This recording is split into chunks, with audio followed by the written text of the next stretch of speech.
warahmatullahi wabarakatuh. Okay, quick question. Raise your hand if you've ever felt like you can't get away from your gadgets. Well, I do. Alright, I have a confession to make. Last week, my mom asked me to tidy up my room. I said yes, but I didn't. Instead, I stayed focused on my phone, and I said to myself, I'll do it later. But even after a few minutes or even an hour later, I still couldn't tear myself away from my phone. There was always something new on social media that made me disconnected from the real world.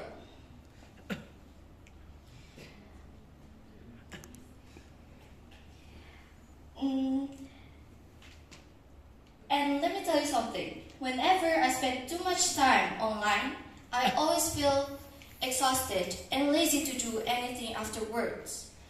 Well, hello everyone. My name is Alika, and today I'm going to talk about the impact of social media on teenagers' mental health.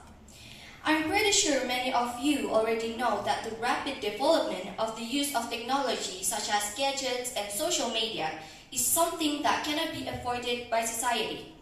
In other words, the use of technology has become a primary need for our community, especially for us teenagers, where all activities are mostly carried out using gadgets. The development of technology certainly affects the pattern of one's life, both in terms of mindset and behaviors.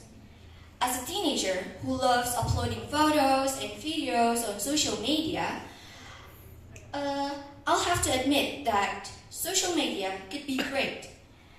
There are some benefits that we can take from social media, such as first, learn about world events and current affairs outside our immediate environment. Second, be creative and share our ideas with friends.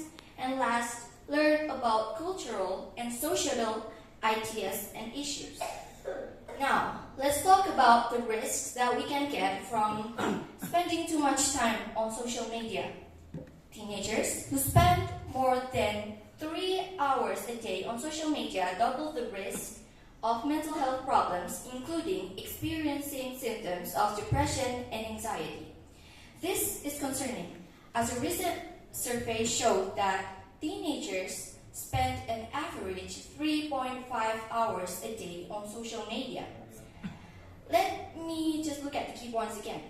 Social media has some good intentions, connecting you with people all around the world, showing you content you're interested in, and providing endless entertainment.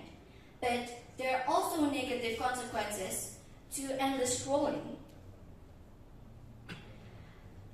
Research has shown that young adults who use social media are 3 times as likely to suffer from depression, putting a large portion of the population at risk of suicidal thoughts and behaviors. Well, what do you guys think? Can we take an action? Yes. Of course we can. From now on, let's be a better social media user. Are you ready? Yeah. Because I know that I'm ready. Well, ladies and gentlemen, this is the end of my presentation. I really appreciate the opportunity to speak with you today. I'm Alika, and thank you for your attention. Wassalamualaikum warahmatullahi wabarakatuh.